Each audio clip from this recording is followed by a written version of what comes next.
So yes, again, Aleph would pronounce or eh. Um, Aleph would Vav would pronounce o, o, like a diphthong, o, which is very similar to the sound o as in English. But by itself, Vav would pronounce either an either an u sound or an wa sound, u or wa. But with Aleph, o, um, o. And then when Aleph is coupled with Yod, it pronounces an E sound. Then the last vowel you have left is Ayin. Ayin. You see, I don't know if you can see my Adam's apple because my beard is in the way, but Ayin, Ayin, Ayin. You see how my Adam's apple goes up? It's basically like you constrict your throat like you're going and that's how you pronounce the sound. It was a letter preserved in Arabic. That's one of the pronunciations that I took from Arabic because Arabic, as we know, the Arabs were also children of Abraham, and Arabic is a Semitic language which derives most largely from Nabatean, which is like I believe Syriac, but it still has a lot to do with Hebrew. At least even in the naming of certain letters, like Aleph and Wow, for instance, two letters that are the same. So when I got all my Arabic excuse me, when I studied Arab, at least the Arabic pronunciations, that I compared them to the Hebrew, modern Hebrew pronunciations, to what the Ancient Hebrew Research Center proclaims the pronunciations are, as well as compared them to the Syriac pronunciations and Amharic pronunciations. I basically threw most of all the Amharic pronunciations out, um, except for vowel pronunciations are basically uh, kept somewhat, at least for ah and eh. But I chose mostly the Arabic um, and sometimes the Syriac pronunciation um, for the pronunciation of the consonants. So when comparing the Arabic, the Syriac, the Amharic, and the ancient Hebrew with the modern with the Ancient Research Center says with modern Hebrew, which I know, and other Semitic languages, this is how I derive um, what we should call our Hebrew language, which in modern Hebrew is called Ivrit, but I believe should be called Abrit. Oh, because the first letter is ayin, ah, ah, but the second letter is bait. The third letter is resh, and um, the next letter is yad, and the last letter is tav. So tau. So it should be pronounced Abrit. Abrit. It means the Hebrew. It means Hebrew except language. When there's an it on the end of a language in a yad tau, it means language. Abrit. So the Hebrew language. Abri would be Hebrew. Okay. So now I'm going to actually begin showing you the Hebrew alphabet.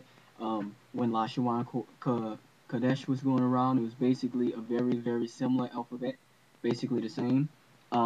It goes from right to left. If you see, I have written at the top the owl tau, and I basically derived that because I found that uh, Vav by itself pronounces an U sound. Uh, but together with something could pronounce a diphthong, and that's what you have there, a diphthong, the ow sound, ow, ow, like oh. So it's the owl tau. Aleph, I believe it's through research in the Hebrew Research Center that owl would be Aleph's proper name. So I'll just give you the proper Paleo Hebrew names for all the alphabets. Um, and here you see next to it the et, because that's basically what the al tau is. It's the first letter to the last letter, al to tau, and that pronounces the et sound. And I have ha et written in Paleo Hebrew here. The first letter you see is hey or he.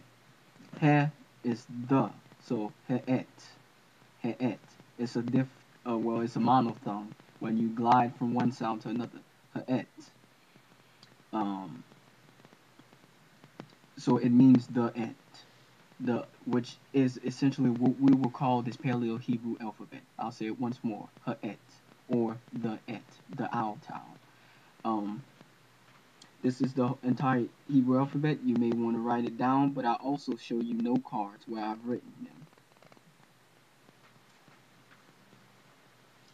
As I explained earlier, these are the 7 vowel sounds that I have derived the Paleo Hebrew, or what we would call Abrit. Abrit. As you can see at the far right, where there's the al. Under it is an a sound in a sound from right to left. As in we say sometimes again, or more like as in up, but think of an a, not a u. As in up. And as in bet. Eh, eh, eh. That's what Aleph pronounces. Then you have next to it an Aleph and a he. Aleph, well, I'm sorry, I'm thinking of the modern.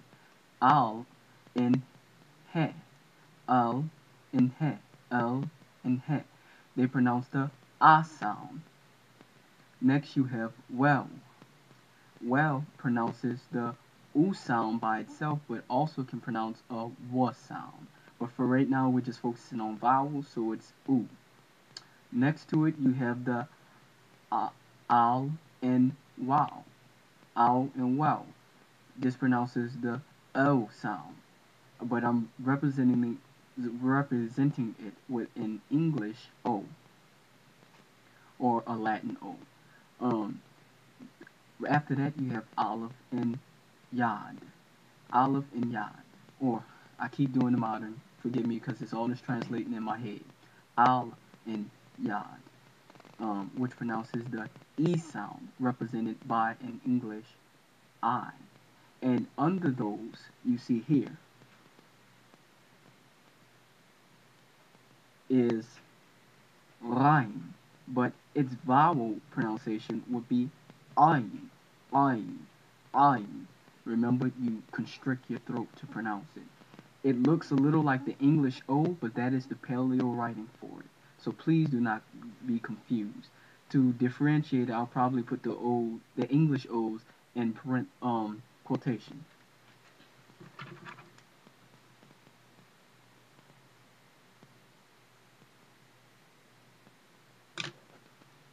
And there you have it. The English O under where is it? This one is under quotation to differentiate between the Paleo writing for olive, ayin or ayin, and the English O. Under it, you see I have the explanation for the pronunciation of each vowel. Please excuse my handwriting. I know it's terrible. Here for olive, I have as in up. Also for olive, I have as in bet. For al and hey, because I keep saying olive, that's modern Hebrew, forgive me. For al and he, I have as the sound, as in I get what you're saying. Under that, I have oo, written as in English U, for super. Like the oo and super, su, oo. And beneath, I have to clip here, sorry.